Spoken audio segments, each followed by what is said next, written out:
Bienvenidos a un video noticiario sobre la antropología en la sociedad. Bueno, ahora les vamos a decir la definición de antropología. La antropología estudia la humanidad, sus sociedades del presente y del pasado y las diversas culturas y formas de organización e interacción social que ha creado. La antropología como ciencia.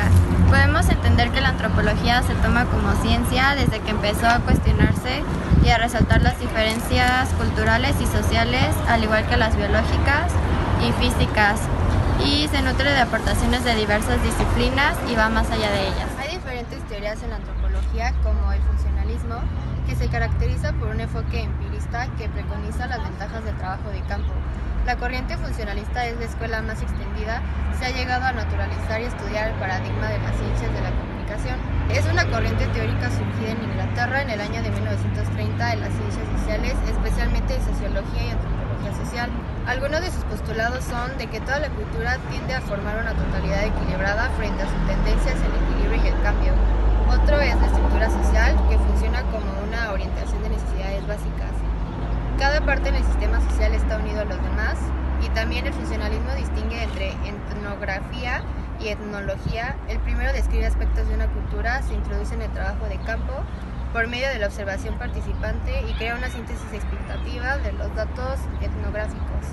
Y también no se construyen teorías etnológicas con facilidad, se pretende hacer una descripción sugerente que lleva a unas futuras teorías sobre el hombre. Otra teoría es el estructuralismo francés, que es un auge del estructuralismo en antropología y en lingüística que influye en el nacimiento de la nueva crítica francesa de los años 60. El antropólogo Claude Lévi-Strauss considera la cultura o las formas sociales como un sistema de comunicación simbólico, un lenguaje y dedica una atención especial a los mitos que se presentan articulados como un lenguaje. Su trasfondo histórico es un enfoque de investigación de las ciencias sociales que creció hasta convertirse en uno de los métodos más utilizados para analizar el lenguaje, la cultura y la sociedad en la segunda mitad del siglo XX. Sus postulados: el primero es una reducción, se suprimen todas las redundancias, se llevan los elementos a uno que puede entenderse como abarcativo de todas las posibilidades. El segundo es una estructuración, se establecen las relaciones entre los elementos que conforman y se distribuyen y se les atribuye funciones y jerarquías. El 3 es la homologación, se igualan las categorías del contenido similar, se establece un patrón de relaciones, funciones, etc. y se va desplazando a lo largo y a lo ancho de toda la estructura. Se igualan distintos aspectos a partir de sus puntos de semejanza. Otra teoría es el neoevolucionismo, que es una teoría social que trata de explicar la evolución de las sociedades recurriendo a Charles Darwin y la teoría de la evolución, aunque descarta algunos dogmas del antiguo evolucionismo social y cultural. Su trasfondo histórico surgió en la década de 1930, se desarrolló ampliamente en el periodo posterior a la Segunda Guerra Mundial y se incorporó a la antropología, así como las demás ciencias sociales y humanas en la década de 1960. Sus postulados, a diferencia del evolucionismo del siglo XIX, que tomaba como principio central el desarrollo progresivo y el cambio en sentido lineal, que se complejizaba y se perfeccionaba a través del tiempo. El neoevolucionismo de mitad del siglo XX intentaba explicar el desarrollo de la cultura en función de la energía disponible por individuo. Esto es considerado la evolución con el aumento progresivo de las técnicas para su obtención. Difusionismo. Trasfondo histórico. Es el término tomado de la antropología social por el que se conoce a una corriente teórica de las escuelas arqueológicas occidentales de finales del siglo XIX y principios del siglo XX. Postulados. En el primer lugar, en posición a la idea de la evolución, tiene una dirección evidente que sucede por etapas específicas. Los difusionistas argumentan que el cambio histórico no sigue esta dirección. Según el postulado, explica que la invención independiente y paralela no era la regla como lo suponían los evolucionistas. El tercer postulado consiste en que entre más antiguo un invento, más extendido geográficamente se encuentra, y mientras menos es más reciente. Particularismo histórico. Trasfondo histórico. La siguiente escuela surge como una reacción a las ideas evolucionistas predominantes, aduciendo que se basan en evidencias empíricas insuficientes y se opone al evolucionismo. Postulados. Se debe resaltar el postulado de la singularidad histórica de cada cultura. Cada cultura tiene una propia trayectoria y unas características únicas que deben ser comprendidas en sus propios términos. Por otro postulado, consiste en considerar que cada cultura es una totalidad. por lo que no se deben estudiar aspectos aislados, sino que es necesario comprender cada cultura en particular, teniendo presente que constituye una totalidad. Un tercer postulado se refiere a establecer una distinción analítica entre la esfera de la cultura, la raza y del lenguaje.